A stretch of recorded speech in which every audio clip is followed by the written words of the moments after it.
Seguimos en Vínculos Humanos y hoy tenemos el honor de entrevistar a Jorge Eduardo Catelli, psicoanalista, licenciado, profesor y doctorando en psicología por la UBA, especialista en psicología educacional, miembro titular en función didáctica de la Asociación Psicoanalítica Argentina, profesor e investigador de la UBA.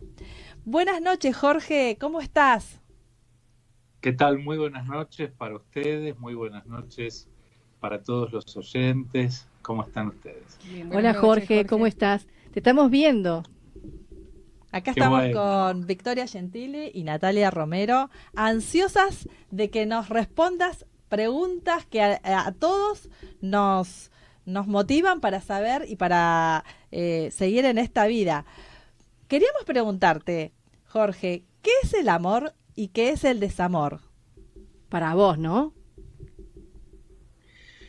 Bueno, yo estuve escuchando recién toda la presentación y todo el inicio que hicieron como introducción y dieron unas amplias definiciones acerca del amor, acerca del desamor y algunas hipótesis incluso en relación a cómo siente cada sujeto algo de esto que es vivido con tanta intensidad. Yo puedo aportar desde el psicoanálisis, desde mi profesión, y desde la psicología, algunas cuestiones en relación con los orígenes del amor, pero además del origen del amor, ¿qué es lo que motiva que esos sentimientos tengan esa intensidad? Y que han dado origen prácticamente a todo lo que constituye la experiencia humana.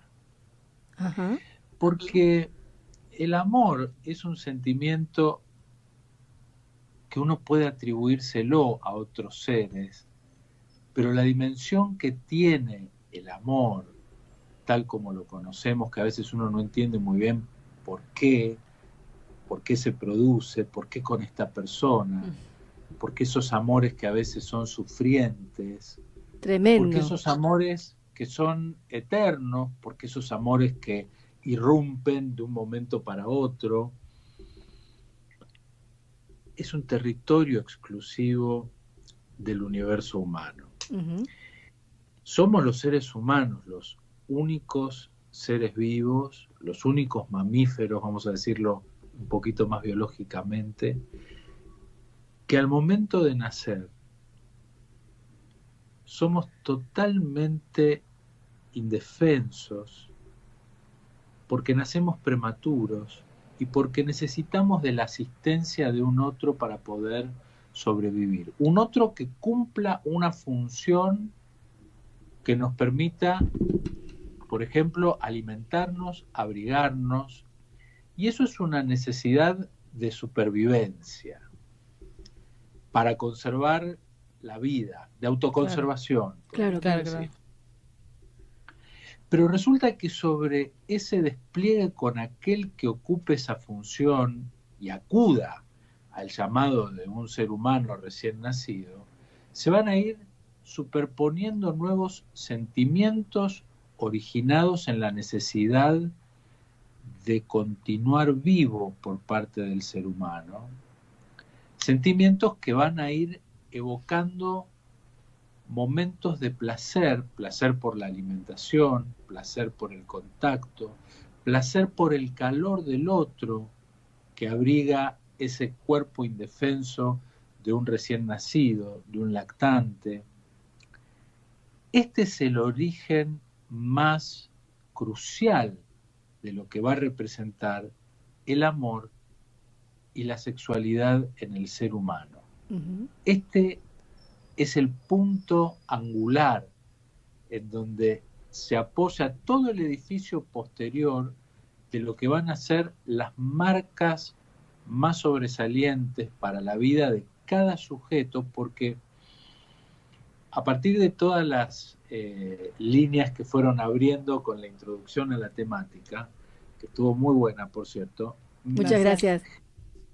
No, porque abarcaron y tomaron muchas cuestiones que me parece que son muy ricas. Uno se da cuenta que en cada sujeto, en cada persona va a haber una modalidad diferente de amar. Claro. Y una modalidad diferente de necesitar ser amado. Claro. Que depende de las personalidades, la historia. Sí, y depende cómo me abrazó mi mamá y mi papá cuando era pequeño, ¿no? Ni más ni menos, porque no es lo mismo una madre o un padre o quien cumpla alguna de esas funciones que ante el primer llanto del niño o del lactante le dé comida. Claro. O le tape la boca con comida, o no le dé, o lo haga esperar mucho o poco, o reaccione coléricamente. En cada una de esas reacciones, que son infinitas y que van a tener una cantidad de factores que se van a poner en juego y que van a armar y construir la historia singular de cada persona, se va a constituir la subjetividad.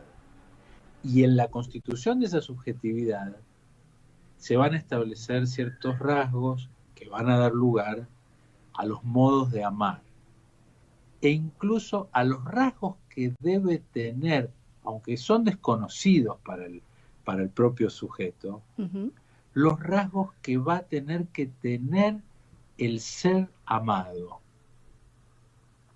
casi como si fueran condiciones eróticas. Ajá. Claro. Y me dejaste pensando si existen distintos tipos de amor, por lo que recién nos mencionaste.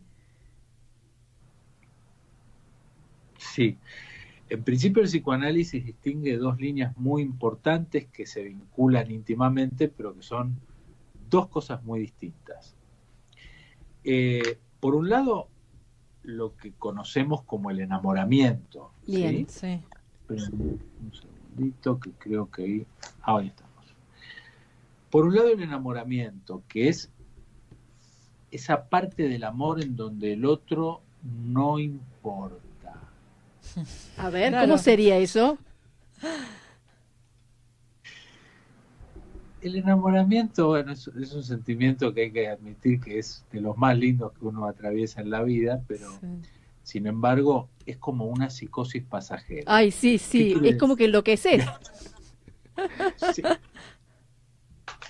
La loca de amor, había un viejo balsecito. Sí, tal cual. Bueno, el enamoramiento en verdad uno puede creer, también la mitad de los libros de literatura están basados en historias de enamoramiento, pero el enamoramiento se caracteriza por creer que el otro es algo que el otro en verdad no es. Claro.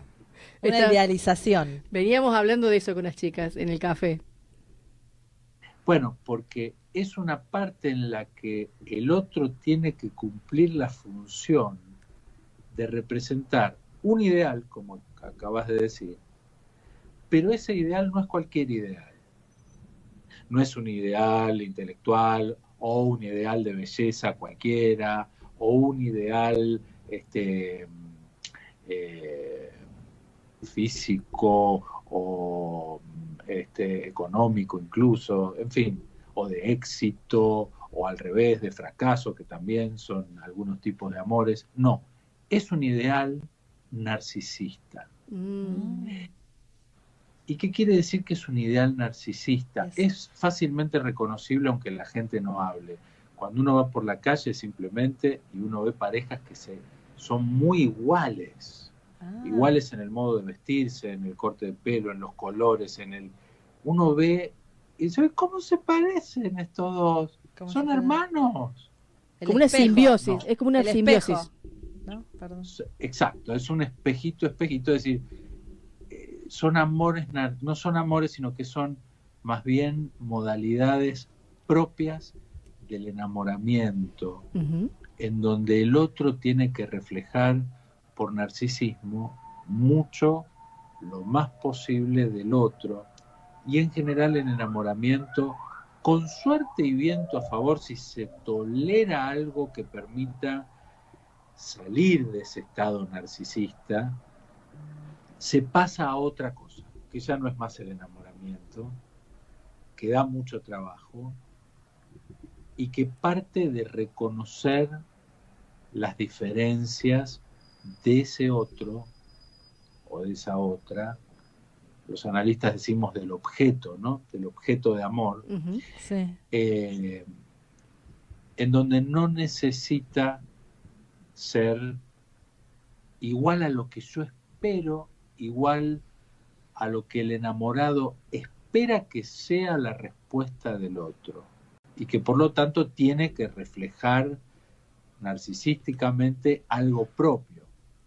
Eso es exactamente el enamoramiento. Y cuando se Debe pasa... reflejar algo de mí mismo o de mi pensamiento, claro, o de mi propia expectativa. Y perdón, ¿y cuándo hablamos de amor entonces? Hablamos de amor en el sentido psicoanalítico cuando el sentimiento por el otro, entre una excitación sexual y otra, permanece con ternura a pesar de la diferencia y a pesar de reconocer en ese otro, en esa otra, que hay algo que es eso que no espero. Claro. Claro. Incluso eso que no se parece a mí.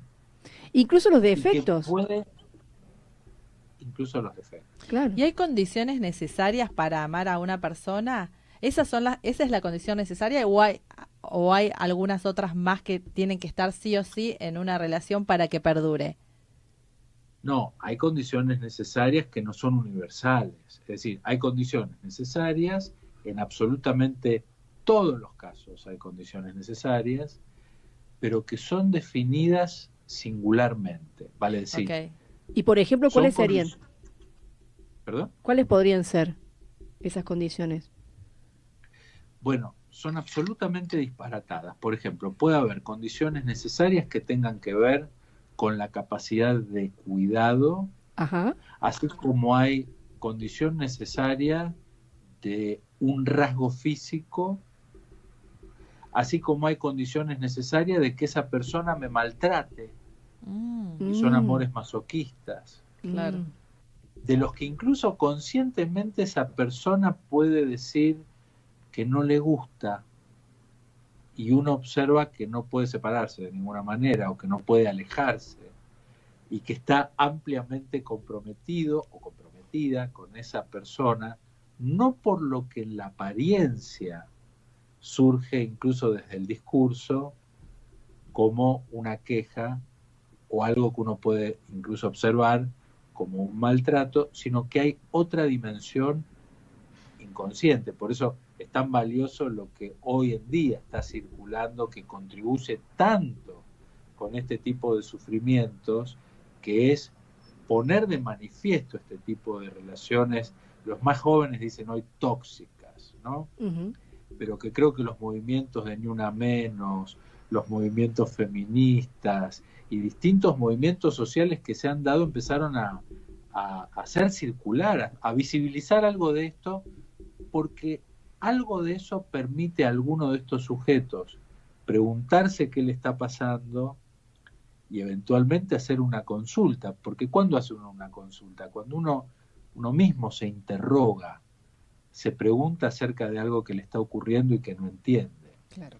Y en esos casos es muy distinto cuando uno puede decidir, elegir, y otra cuando uno está padeciendo una situación por una condición amorosa, inconsciente que lo habita, y que lo que genera en la vida cotidiana puede ser enorme sufrimiento. Claro. Pero del mismo modo, en esta amplísima gama, digamos, que ofrece el universo humano, hay condiciones que, como decía, son singulares, se constituyen a lo largo de la historia de ese sujeto, guardan relación con los primeros vínculos a lo largo de la historia del sujeto, particularmente en la infancia.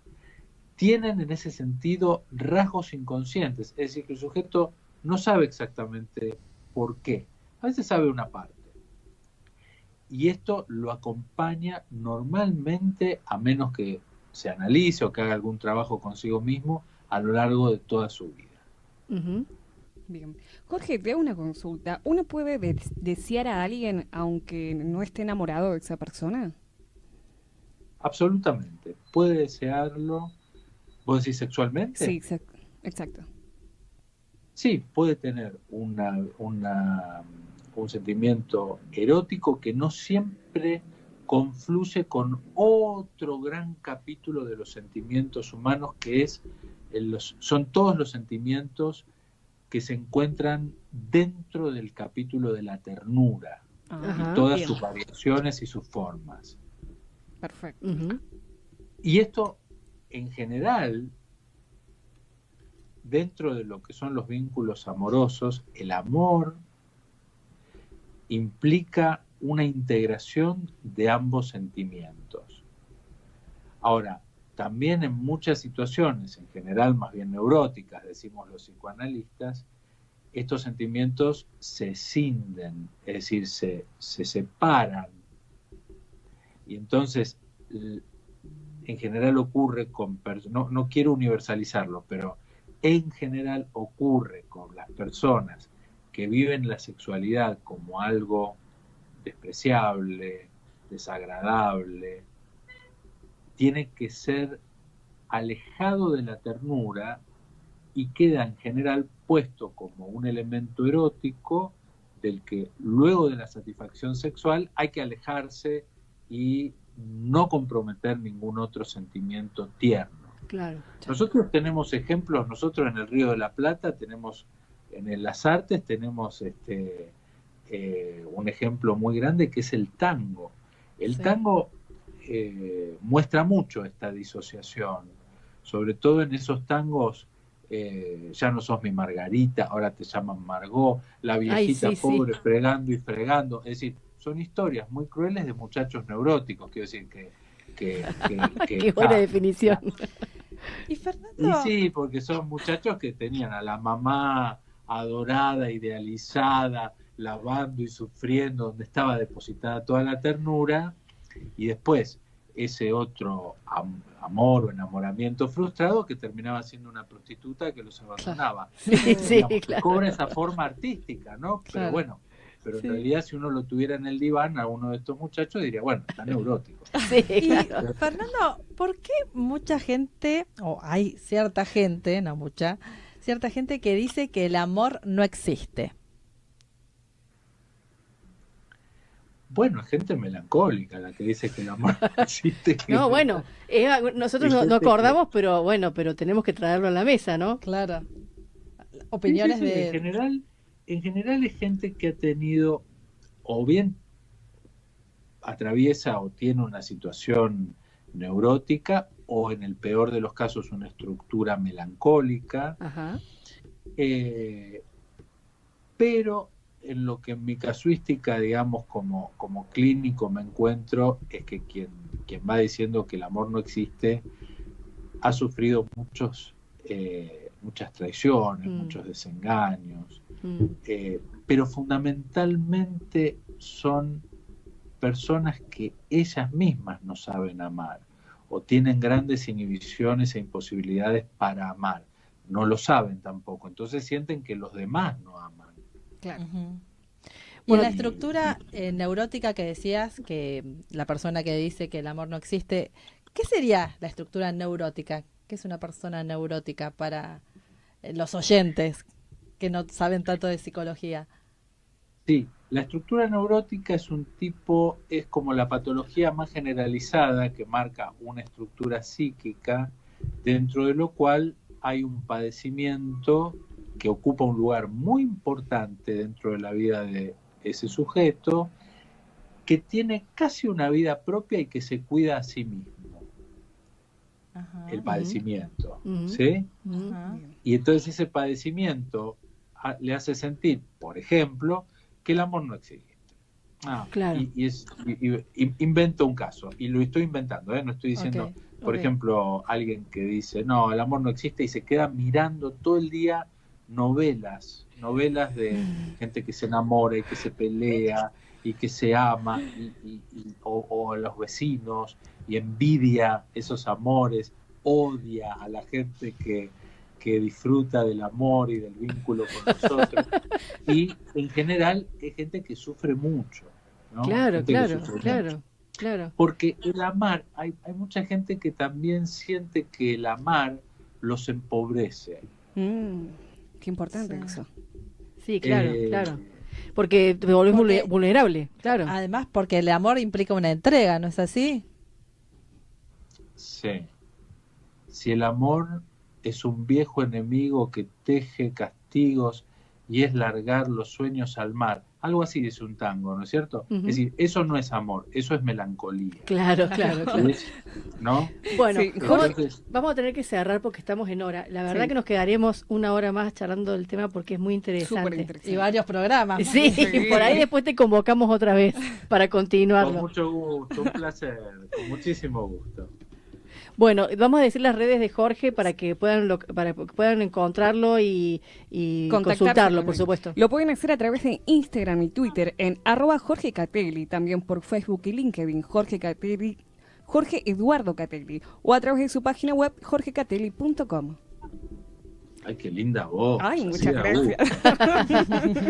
Jorge, Es otra condición que me olvidé de nombrar. La voz Sí. tiene, bueno, para vos es evidente, pero digamos también para muchas personas que tienen, me acuerdo de Betty Elizalde en la época que no se la podía ver, que eran como voces que enamoraban. sí, ¿cierto? claro, Una claro. condición. Escuchen, una condición, muchachos, la voz. escuchen. Perdón, agregué una nota a pie de página. Muchas gracias, Bueno, muchas Jorge. gracias, Fue un gusto. Gracias, Jorge. placer. Chau, Muchísimas chau. gracias. Hasta la próxima. Ahora cerramos.